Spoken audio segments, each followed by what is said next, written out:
কদরি খাইরিহি ওয়া শাররিহি, তাকদীরের ভালো এবং মন্দটা বিশ্বাস করা লাগবে। আপনি ভালোটাও বিশ্বাস করবেন, মন্দটাও বিশ্বাস করবেন। মনে রাখবেন আল্লাহ যা করে বান্দার মঙ্গলের জন্যই করে, আল্লাহ অনর্থক কিছু করে না। আল্লাহ মাঝে মাঝে আপনার একটু বিপদ দেয়, মাঝে মাঝে আপনার একটু মুসিবত দেয়, এতে হতাশ হওয়া যাবে না। অবিচল আস্থা রাখতে হবে আল্লাহর উপরে, ধৈর্য ধারণ করে টিকে থাকতে হবে। এটা আল্লাহর পরীক্ষা। কারণ আল্লাহ বলছেন ওয়ালা নাবলুওয়ান্নাকুম বিশাইইম মিনাল খাউফি ওয়াল জু'i ওয়া নাকসিম মিনাল আমওয়ালি ওয়াল আনফুসি ওয়াস সামারাত। আল্লাহ বলতেছেন কখনো তোমার জান দিয়ে, কখনো তোমার মাল দিয়ে, কখনো তোমার ফসলাদির ক্ষতি দিয়ে আমি পরীক্ষা করব। আর এই পরীক্ষায় উত্তীর্ণ হবে তারা যারা ধৈর্য ধারণ করে আল্লাহর উপরে অবিচল আস্থা রাখতে পারবে। শোনেন, এই যে কয়দিন আগে বৃষ্টি হলো না, হয়েছিল আপনাদের দিকে? এই বৃষ্টিতে অনেকের আলুর ক্ষেত নষ্ট হয়ে গেছে, অনেকের ধানের জমিতে নষ্ট হয়ে গিয়েছে। আপনি আল্লাহরে গালিগালাজ করছেন, আচ্ছা করে বৃষ্টি দেওয়ার সময় পেল না। নাউজুবিল্লাহি মিন যালিক। খবরদার না, আল্লাহ বৃষ্টি দিলেও করলাম, না দিলেও করলাম। আল্লাহ বান্দার জন্য যা করে তাতেই করলাম। আল্লাহ অনর্থক কিছু করে না। আল্লাহ যা করে বান্দার মঙ্গলের জন্যই করে। শোনেন না, একটা উদাহরণ দেই। এক রাজা আর এক উজির জঙ্গলে গেছে শিকার করতে। জঙ্গলে চলতে চলতে চলতে হঠাৎ রাজার একটা আঙ্গুল কাটা গেছে। রাজার যে সফর সঙ্গী উজির একটু পরেশগার বেশি, আল্লাহওয়ালা বেশি। রাজার যখন আঙ্গুল কাটা গেছে, উজির বলতেছে আলহামদুলিল্লাহ, আল্লাহ যা করে ভালোর জন্যই করে। রাজার মেজাজ করো, আমার খাস, আমার ফরজ, আমার আন্ডারে চাকরি করস, আবার আমার আঙ্গুল কাটা গেল, তুই আলহামদুলিল্লাহ বলস। উজির বলছে রাজা টেনশন করবেন না, আল্লাহ অনর্থক কিছু করে না, নিশ্চয়ই এর মধ্যে কোনো কল্যাণ আছে। আল্লাহ যা করে বান্দার মঙ্গলের জন্যই করে। তখন উজির বলতে, রাজা বলতেছে দেখ আমার 5 আঙ্গুলের একটা কমে সাইডে হয়ে গেল, এতে আবার কল্যাণ কিসের? কথা বুঝছেন? রাজা এটা মানবে না। উজির বলতেছে নিশ্চয়ই কোনো কল্যাণ আছে, আল্লাহ অনর্থক কিছু করে না। রাজার মেজাজ গরম, তোর কিছু হোক, আমিও প্রমাণ সাক্ষ্য দিবা। চলতে চলতে চলতে চলতে রাজার মনটা বড় ভার। রাজা চিন্তা করছে আমার আঙ্গুল কাটা গেল, আমার আন্ডারের কর্মচারী আলহামদুলিল্লাহ বলল, তোরও কিছু হোক, আমিও প্রমাণ বিচার দেব। এবার মুসলমানেরা আমার, হঠাৎ করে একটা পানির কূপ দেখতে পেল। এই পানির কূপ থেকে রাজা মশাই উজিরকে বলল, কূপ থেকে একটু পানি তোলো। রাজা মশাই কূপ থেকে পানি উঠানোর অর্ডার দিলেন। উজির কূপ থেকে পানি তুলতে গিয়ে চিৎপাটাং হয়ে কূপের মধ্যে পড়ে গেলেন। গভীর কূপ, বড় কূপ, পানির কূপ।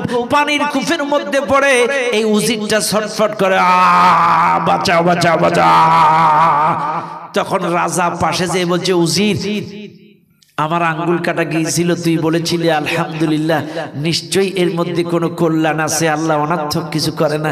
কাজে তুই যে কূপের মধ্যে পড়েছিস আলহামদুলিল্লাহ, নিশ্চয়ই এর মধ্যে কল্যাণ আছে, তুই থাক, আমি গেলাম।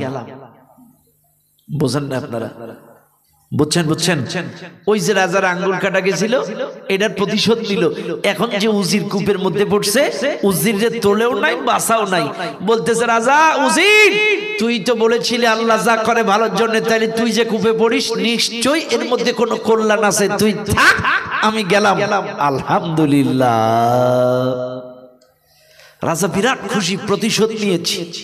চলতে চলতে চলতে হঠাৎ বনদস্যুরা রাজারে 4 হাত পা ধরে বাঁধে নিয়ে গেছে। আজকে এই দিনে এই সময় একটা জীবিত মানুষ বলি দেওয়ার কথা। বনদস্যুদের দরবারে নিয়ে বলি দেবে, গলায় ছুরি চালাবে। এমন সময় ওদের ধর্ম ঠাকুর বলছে, দেখ যেই লোকটারে বলি দিবি, আমাদের নীতিমালায় লেখা আছে কোনো ফাটা কাটা ফাটা চেরা চিহ্ন থাকলে বলি দেওয়া যাবে না। কাটা ফাটা চেরা চিহ্ন থাকলে বলি দিলে অমঙ্গল অযাত্রা আরো বাড়বে। কাজে এরে বলি দেওয়ার আগে চেক কর এর শরীরে কোনো দাগ চোখ আছে নাকি। পায়ের আঙ্গুল থেকে চেক করতে করতে করতে হাতের কাছে এসে দেখে ওর আঙ্গুল নেই। কারে আনছস এত আঙ্গুল নাই এরে বুড়ি দিলে অমঙ্গল বাড়বে অযাত্রা বাড়বে রাজারে ছেড়ে দিস আঙ্গুল কাটা দেখে ছেড়ে দিস রাজা ভুল বুঝতে পেরেছে এক দৌড়ে কূপের কিনারায় রাজা একটা রশি দিয়ে কূপ থেকে উজিরে তুলে মুখের মধ্যে জড়ায় দলে বলে উজির আমার আঙ্গুল কাটা গিয়েছিল তুমি বলেছিলে আলহামদুলিল্লাহ আল্লাহ যা করে ভালোর জন্য কিন্তু কথাটা আমি বিশ্বাস করি নাই তুমি যখন কূপে পড়েছো তোমারে না বাঁচায়া প্রতিশোধ নেওয়ার জন্য কূপে রেখে আমি চলে গিয়েছিলাম আমিও বলেছিলাম আলহামদুলিল্লাহ এর মধ্যে কোনো কল্যাণ আছে রে উজির ওই সময় যদি আমার আঙ্গুল কাটা না যাইতো এখন তো আমার ওই মন্দিরে কল্লাটাই কাটা যাইতো কাজী আল্লাহ যা করে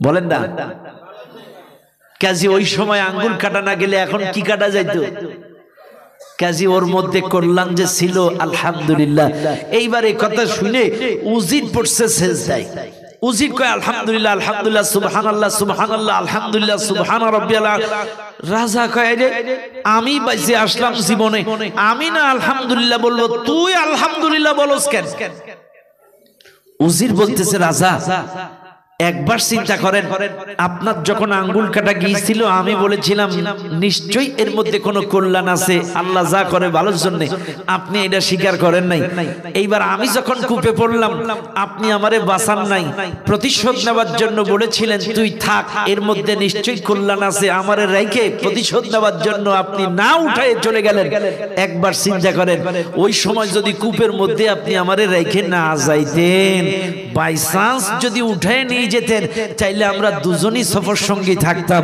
বনদস্যুরা দুজনকেই গ্রেফতার করত আপনার আঙ্গুল কাটা বলে আপনারে ছেড়ে দিত কিন্তু আমার তো কাটা ছিল না সুবহানাল্লাহ বলেন না একটু জোরে বলবেন না সুবহানাল্লাহ আপনার আঙ্গুল কাটা বলে আপনারে ছেড়ে দিত কিন্তু আমার তো কাটা ছিল না আপনার জায়গায় আমি বুলি হইয়া যাইতাম কাজে আমি যে কূপের মধ্যে ছিলাম এটাও সুবহানাল্লাহ কর না আরো জোরে বলেন না সুবহানাল্লাহ চাইলে আল্লাহ যা করে হতাশ হওয়া যাবে না অতি বৃষ্টি হলেও কল্যাণ না হলেও কল্যাণ হোঁচট খাইলেও কল্যাণ আজকে রাস্তা দিয়ে চলতে গিয়ে যদি হোঁচট খায় রাস্তার মধ্যে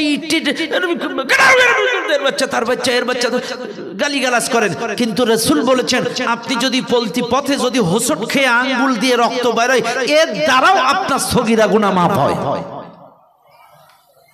মারাত্মক জ্বর হয়েছে আপনি আল্লাহরে গালি দিয়েন না যে আল্লাহ যত বড় বেঈমান সব আমার নাউজুবিল্লাহি মিন যালিক জ্বরের মাধ্যমে আল্লাহ বান্দার গুনাহগুলো maaf করে দেন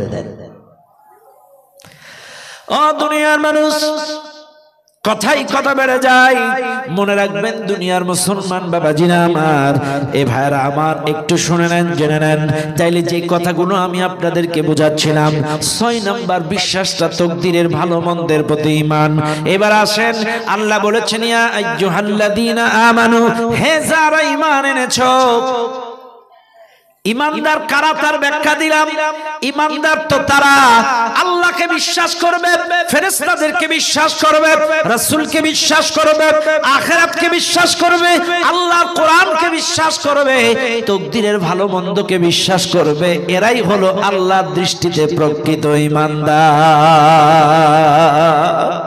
মনে থাকবে তো আপনাদের চাইলে ইমানদার কারা যারা আল্লাহকে বিশ্বাস করবে যারা রাসূলকে বিশ্বাস করবে যারা আখিরাতকে বিশ্বাস করবে যারা তাকদীরের ভালো মন্দকে বিশ্বাস করবে যারা আল্লাহর কোরআনকে বিশ্বাস করবে এরাই হলো আল্লাহর দৃষ্টিতে প্রকৃত এইবার আপনি বুকে হাত দেন এই বিশ্বাসগুলো আপনার ভেতরে আছে যদি থাকে আপনি ঈমানদার তাতে কোনো সন্দেহ নাই তাইলে ঈমানের ব্যাখ্যা দিলাম এইবার আসেন আল্লাহ বলতেছেন হে ঈমানদারগণ উদখুলু ফিস সিলমি কাফা ইসলামের মধ্যে পরিপূর্ণ দাখিল হয়ে যাও এইবার ভাইরা তাইলে আল্লাহ বলছেন ইসলামের মধ্যে দাখিল হয়ে সোজা হয়ে যাও ও ভাই সোজা যে হওয়া লাগবে এটা কি আপনাদের বিশ্বাস হয় এ বলেন না বিশ্বাস হয় মরা লাগবে এটা বিশ্বাস করেন আপনারা সবাই করেন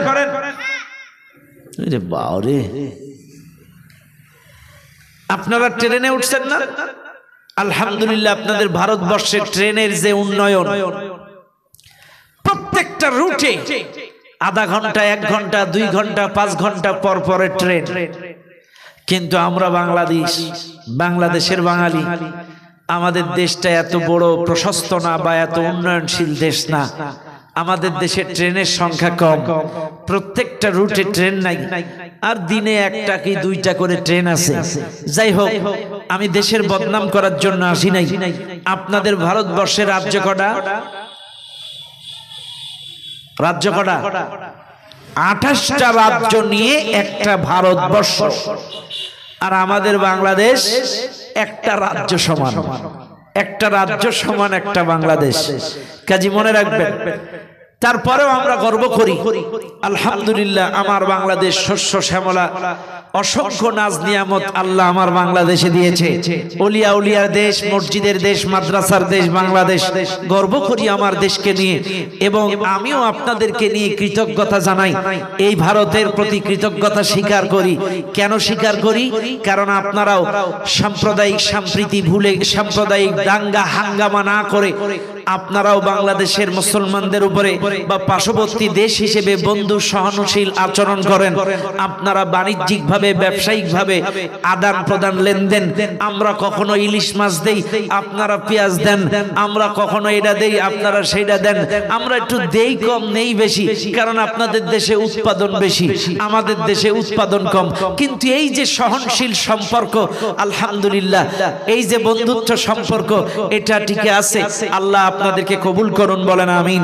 কারণ মনে রাখবেন, এই মুসলমান, আপনাকে আমাকে মনে রাখতে হবে, এই ভারতবর্ষ শাসন করেছিল মুসলমান কয় বছর?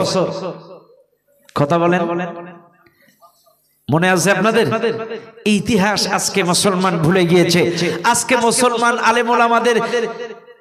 আলেমুলামাদের ভূমিকা অস্বীকার করে। এই ভারতে ব্রিটিশ বিরোধী আন্দোলন হয়েছিল। এই ভারতে যখন ব্রিটিশ বিরোধী আন্দোলন হয়েছিল, ফুরফুরার মেজো হুজুর আবু বকর সিদ্দিক রাহমাতুল্লাহি আলাইহির ভূমিকা কি ছিল? যখন ব্রিটিশ বিরোধী আন্দোলন হলো, শাহ ওলিউল্লাহ মুহাদ্দিস দেহলভী রাহমাতুল্লাহি আলাইহির ভূমিকা কেমন ছিল? অনুসরণযোগ্য বিশ্ববিজয়ী বড় বড় আলেম ওলামাদের ভূমিকা তখন কেমন ছিল? বসিরহাটের আল্লামা হুজুরের ভূমিকা তখন কেমন ছিল? এটা যারা মুরব্বী, বাপ দাদার বয়সী, তারা স্বীকার করবে। যারা প্রবীণ বা ইতিহাসবিদ, এরা স্বীকার করবে। কিন্তু বিশ্বাস করেন, বর্তমানে মুসলমানদের এই ভূমিকা অনেকেই স্বীকার করে না। সেদিন আবু বকর সিদ্দিক রাহমাতুল্লাহি আলাইহির ভূমিকা ছিল ব্রিটিশ বিরোধী আন্দোলনে। এ দেশ, জাতি, ধর্ম, বর্ণ সব ভুলে গিয়ে সকল মানুষকে ঐক্যবদ্ধ করার ব্যাপারে ফুরফুরা দাদা হুজুরের ভূমিকা ছিল। ভূমিকা ছিল আল্লামা রুহুল আমিন রাহমাতুল্লাহি আলাইহি, ভূমিকা ছিল মুহাদ্দিস দেহলভী রাহমাতুল্লাহি আলাইহি। তাদের ভূমিকা ছিল ব্রিটিশ বিরোধী আন্দোলনে এ দেশের সকল জনগণকে ধর্ম, বর্ণ, জাত, গোষ্ঠী ভেদাভেদ ভুলে যে এক হয়ে ওই ব্রিটিশ বিরোধী, ওই ব্রিটিশদেরকে এ দেশ থেকে খেদায় দিয়েছিল। এতে মুসলমানদের ভূমিকা কম ছিল না। কিন্তু আজকের ইতিহাস থেকে মুসলমানদের সেই ভূমিকাটা সুকৌশলে মুছে ফেলা হচ্ছে। না, এটা অস্বীকার করার কোনো সুযোগ নাই। মুসলমানদের যে ভূমিকা ছিল, এটা ভুলে যাওয়া যাবে না। কথা কন ঠিক না বেঠিক? কথা কন না কেন? ও মুসলমান, এই জন্য বলি, হিংসা, বিদ্বেষ, কোন্দল রাখবেন না। হিন্দু মুসলিম ভাই ভাই পাশাপাশি আছেন। এ ভাই, আমার মালিক কত বড় রহমান, তিনি আপনার জমিতেও ফসল দেন, মুসলমানের জমিতেও ফসল দেন, সকল মানুষের জমিতে ফসল দেন, দেয় না? তাহলে আমার মালিক তো কাউকে কম, কাউকে বেশি না, সবাইকে দেন। কাজে আপনার রক্ত লাল, আমার রক্ত লাল। কাজে এই যে মুসলিম হিন্দু মিলেমিশে থাকেন, কোন হিংসা প্রতিহিংসা নাই, দাঙ্গা হাঙ্গামা নেই, এটাই তো হওয়া উচিত। কারণ আমার রাসূল শিক্ষা দিয়েছে, কোন ধর্ম তো পড়ে মরুক, কোন ধর্মের মূর্তিকে পর্যন্ত গালি দেওয়া যাবে না। আমার রাসূল হিন্দুদের বাড়ি, বেধর্মীদের বাড়ি দাওয়াত খাইছে, আমার বেধর্মীরাও আমার রাসূলের বাড়ি দাওয়াত খাইছে। বুঝেন না আপনারা? আমার নবী কাফেরদের বাড়ি দাওয়াত খাইছে, আবার কাফেররাও নবীর বাড়ি দাওয়াত খাইছে। অসংখ্য প্রমাণ আমি আপনাদেরকে দিতে পারবো। কাজে কোনো ভেদাভেদ ছিল না। কাজে আপনার আমি আজকের এই ভারতে যে যেখানেই থাকেন না কেন, ভাই ভাই মিলেমিশে থাকবেন, কোনো দাঙ্গা হাঙ্গামা চলবে না, হিংসা অহংকার থাকবে না, একে অপরের বিপদে ঝাঁপিয়ে পড়বেন, একে অপরের সাহায্যে সহযোগিতা করবেন। এই তো কয়দিন আগে আমার শ্বশুর হসপিটালে মারাত্মক অ্যাক্সিডেন্ট করেছে, মাথায় 9টা দাগ। আমি আমার শ্বশুরকে নিয়ে হসপিটালে ছুটাছুটি করছি, হঠাৎ আমার কাছে টেলিফোন আসছে, হুজুর AB পজিটিভ, এক ব্যাগ রক্ত লাগবে, এক খ্রিস্টান মহিলা, আমার রক্তের গ্রুপ AB পজিটিভ। আমি ওই রাত 11-12টার সময় ছুটে গিয়েছি এই খ্রিস্টান মহিলাকে রক্ত দেওয়ার জন্য ছুটে গিয়েছি গভীর রাতে হসপিটালে। আমার শ্বশুর হসপিটালে তো থাক, তার সেবার জন্য অনেক লোক আছে, কিন্তু এক বোন খ্রিস্টান মহিলা, তার বাচ্চা হতে যে পেটের মধ্যে ব্লিডিং হয়ে রক্ত জমাট হয়ে ফুলে গিয়েছে, রক্ত শূন্যতা দেখা দিয়েছে, ইমার্জেন্সি রক্ত লাগবে। দৌড়ে গিয়েছি রাতে সেই 12টা-1টার সময়, একজন খ্রিস্টান মহিলাকে রক্ত দিয়েছি। আমার বাংলাদেশে একটা ব্লাড ব্যাংক আছে, আল মুমিন ব্লাড ব্যাংক, আমার নামের সাথে আল মুমিন ব্লাড ব্যাংক। আমরা গোটা সাতক্ষীরা জেলা যাদের রক্ত লাগে, আমাদের এই ব্লাড ব্যাংকের মাধ্যমে তাদেরকে বিনামূল্যে তাদেরকে রক্ত প্রদান করি। কে হিন্দু কে খ্রিস্টান কোনো ভেদাভেদ নেই, হিন্দুরাও রক্ত দেয়, হিন্দুরাও রক্ত নেয়, একই সঙ্গে আমাদের ব্লাড ব্যাংকে সবাই মিলেমিশে কাজ করি, আমরা বিনামূল্যে রক্ত প্রদান করে থাকি। কাজী কোনো দাঙ্গা হাঙ্গামা হিংসা বিদ্বেষ কোন্দল রাখা যাবে না, একে অপরের সাথে সুন্দর আচরণ করবেন। মনে রাখবেন কিয়ামতের ময়দানে সবচাইতে যে আমলটা ভারী হবে সেই আমলটা হলো আপনার উত্তম আচরণ। কে হিন্দু কে খ্রিস্টান কে মুসলিম কে বৌদ্ধ, কে ধনী কে গরিব, কে কালো কে ধলা, সবার সাথে মুস্কি হেসে কথা বলবেন, সুন্দর আচরণ করবেন। আপনার আচরণেই ফুটে উঠবে আপনার ধর্মের সৌন্দর্যতা, আপনার আচরণেই ফুটে উঠবে আপনি একজন মুসলিম, আপনার ব্যবহারেই ফুটে উঠবে আপনি মুহাম্মাদের উম্মত, আপনার আচরণেই ফুটে উঠবে আল্লাহর বান্দা। আপনার ধর্মের প্রতি অন্যের মানুষেরা সম্মান করবে, রেসপেক্ট করবে আপনার আচরণ আপনার ব্যবহার দেখে। কথা কানা ঠিক কিনা? কাজে আল্লাহ আমাদেরকে কবুল করুন, বলেন আমিন। ভাইরা আমার, বাবাজিরা আমার, কথাই কথা বলছিলাম, মনে করেন সবাইকে একদিন মরা লাগবে, এটা সবাই কিন্তু বিশ্বাস করে না। বসিরহাট রেল স্টেশনে ট্রেন দাঁড়ায় আছে,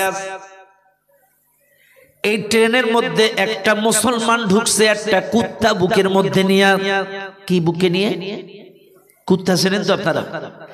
একটা জীবিত কুত্তা বুকের মধ্যে নিয়ে ট্রেনে বসে আছে। একই ট্রেনের একই বগির মধ্যে আর এক মুসলমান ঢুকছে, এর কাছে কোনো ব্যাগ নাই, লাগেজ নাই, কিচ্ছু নাই। হঠাৎ যে মুসলমানটার বুকের মধ্যে একটা কুত্তা, এই লোকটা খালি মুসলমানটার একটা ধমক মারছে,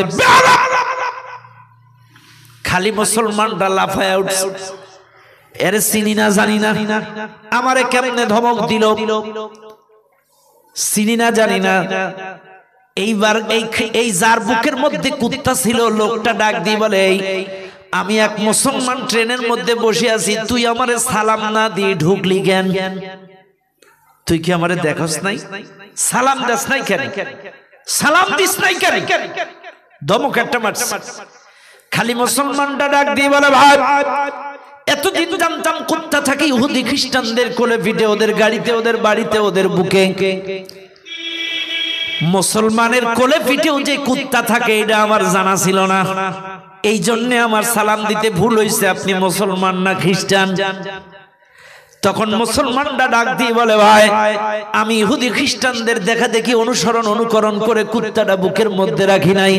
আমি কুত্তাটা বুকের মধ্যে রাখার কারণ আমি ওয়াজের মধ্যে শুনেছি কুত্তা যেই জায়গায় থাকে সেই জায়গায় ফেরেশতা যায় না, এই জন্য 24 ঘন্টা আমি কুত্তা বুকের মধ্যে রাখি, আজরাইল ফেরেশতা আমার কাছে যাতে না আসতে পারে। বুঝেন না আপনারা?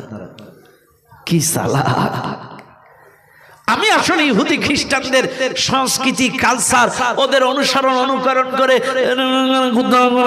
আমি রেখেছি আজরাইলের ভয়তে। কুত্তা যে জায়গায় থাকে ফেরেশতা সেখানে যায় না, কাজী 24 ঘন্টা কুত্তা রাখি যাতে আজরাইল আসতে না পারে আর জান কবজ না করতে পারে। কি সালাহ! খালি মুসলমানরা ডাক দিয়ে বলা, ভাই আপনার ওয়াজ ঠিক আছে কিন্তু বোঝার ভুল আছে। কুত্তা যেই জায়গায় থাকে এই জায়গায় রহমত বন্টনের ফেরেশতারা যায় না, কিন্তু অন্য ফেরেশতারা যায়। তুমি যেই ফেরেশতার ভয়ে কুত্তা রাখছো এর নাম মালাকুল মাউত, এর দায়িত্ব রহমত বন্টনের না, এর দায়িত্ব হলো জান কবজে।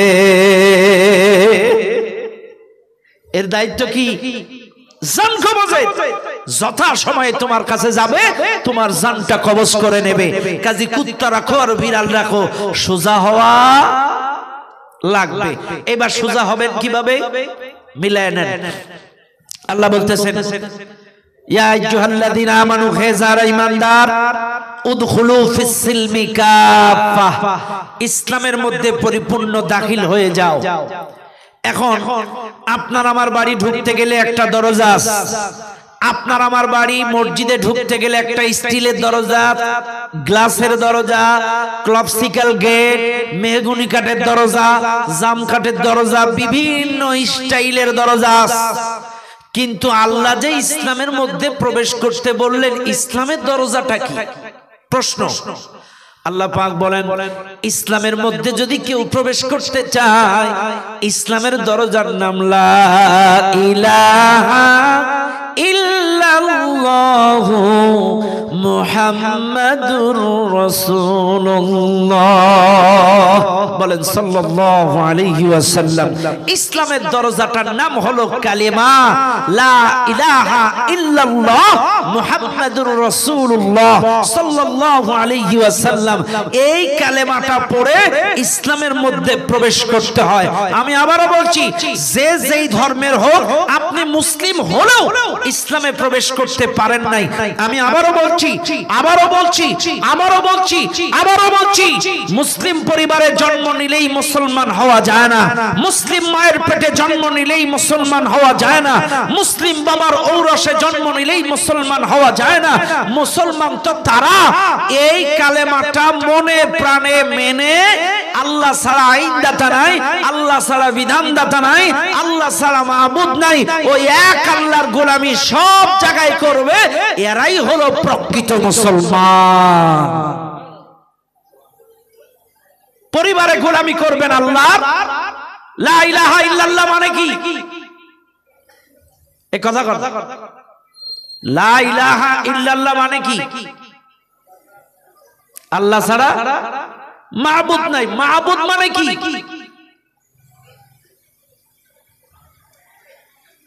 এই তো, রাগ করেন না বাপ। আজকে আমরা আলোচনা শুনি 2-3 ঘন্টা ধরে বিভিন্ন কিসসা কাহিনী, অথচ জাতি কিছুই শিখতে পারে না। ওই বক্তাও দায়ী হবে, কমিটিও দায়ী হবে, শ্রোতাও দায়ী হবে। কাজী মনে রাখবেন, আল্লাহ ছাড়া কোনো মাবুদ নাই। তার মানে কি? মাবুদ তো সেই যার গোলামি করা হয়। আমরা যার গোলামি করি তিনিই হচ্ছে মাবুদ। মনে রাখবেন, ইবাদতের অর্থ হলো গোলামি করা, দাসত্ব করা, নত হওয়া। চাইলে আমরা যার গোলামি করি তিনি হলেন মাবুদ। চাইলে কালেমার অর্থ আল্লাহ ছাড়া মাবুদ নাই। চাইলে ইবাদতের অর্থ গোলামি করা।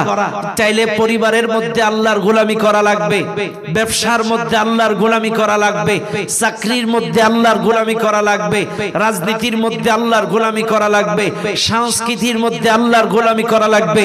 আপনি যদি মুসলিম হন, 24টা ঘন্টা সকল কাজের ভিতরে এক আল্লাহর গোলামি করা লাগবে। এটাই হলো কালেমার দাবি। এটাই কি কালেমার? বাস, এটার ব্যাখ্যা বেশি দিলাম না। চাইলে সব জায়গায় কার গোলামি করব? কেন করব? কেন আপনি গোলামি করবেন? ও দুনিয়ার মানুষ, একটু বুঝায় বলার চেষ্টা করি। এক নাম্বার, এই মাহফিলে যারা আছেন একটু ভালো করে শুনে নেন, তাহলে কালেমার অর্থটা আমি বেশি ব্যাখ্যা বিশ্লেষণ করলাম না। লা ইলাহা ইল্লাল্লাহ, আল্লাহ ছাড়া ইনদাতা নাই, বিধানদাতা নাই, মাহবুদ নাই। এটা প্র্যাকটিক্যালি আপনাকে জীবনের সব ক্ষেত্রে মানা লাগবে। এটাই হলো কালেমার দাবি, এটাই হলো কালেমার অর্থ। এটার ব্যাখ্যা বিশ্লেষণ বেশি দিলাম না।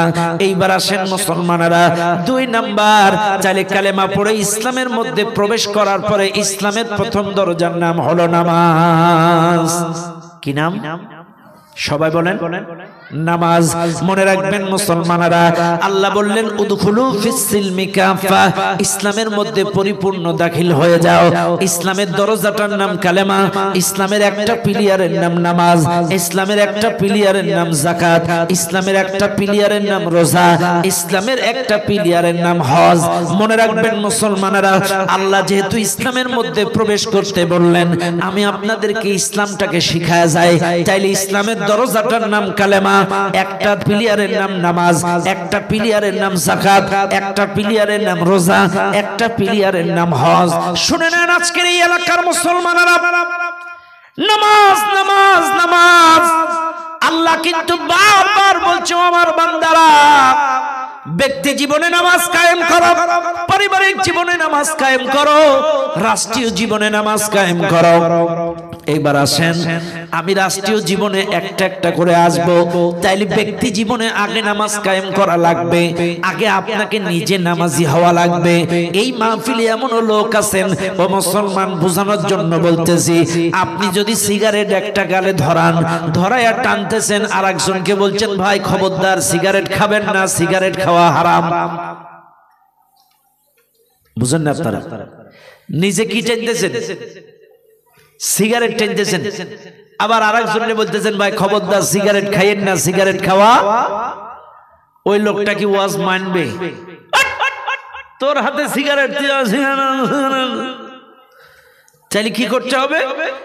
আগে নিজেকে হেফাজত করতে হবে। আমি সিগারেট খাবো না, আর একজনকেও আমি না খাওয়ার জন্য দাওয়াত দেব, তুমিও খাইও না, এটা হারাম।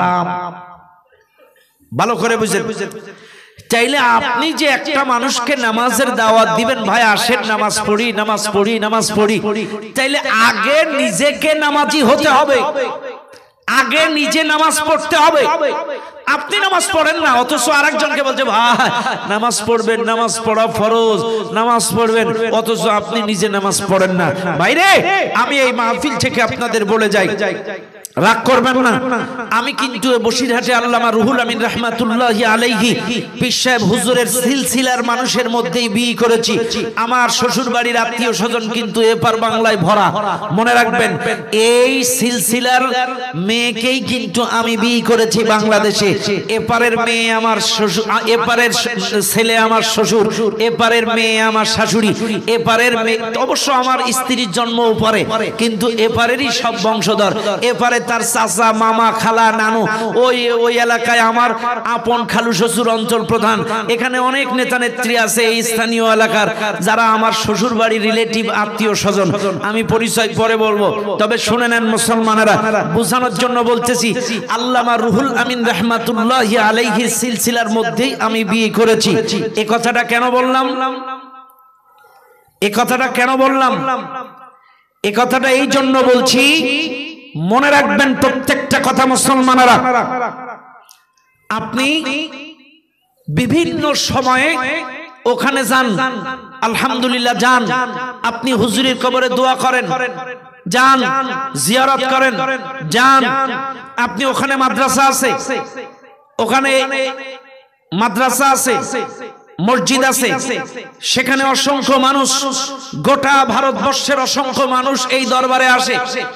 তারা বিনা মূল্যে সেখানে খাওয়া দাওয়া করে। আপনারা সেখানে 2 টাকা, 5 টাকা, 10 টাকা দেন, আলহামদুলিল্লাহ। কিন্তু বিভিন্ন সময়ে আপনি যে বলেন হুজুর দোয়া করবেন, এত বিপদ আপদ যাচ্ছে, কাটতেছে না, হুজুর দোয়া করবেন আমার ব্যবসা বাণিজ্য লস, হুজুর দোয়া করবেন আমার বাচ্চাটা অসুস্থ, হুজুর দোয়া করবেন। আরে সব দোয়া যদি হুজুর করবে, তা আপনি কি করবেন? আল্লাহু আ'লাম। বোঝানোর জন্য বলছি, নামাজ ব্যতীত নামাজ ব্যতীত যতই দান করেন, যাকাত দেন, রোজা করেন, হজ করেন, যা কিছু করেন, কোনো লাভ নাই। লক্ষ টাকা দান করবেন দরবারে, লাভ নাই, কারণ আপনি নামাজ কথা না। আপনি রোজা করেন 40 বছর ধরে, লাভ নাই, কিন্তু নামাজ পড়েন না। হজ করেছেন 10 বার, লাভ নাই, আপনি নামাজ পড়েন না। নামাজ ব্যতীত কোনো ভালো কাজের প্রতিদান পাওয়া যাবে না।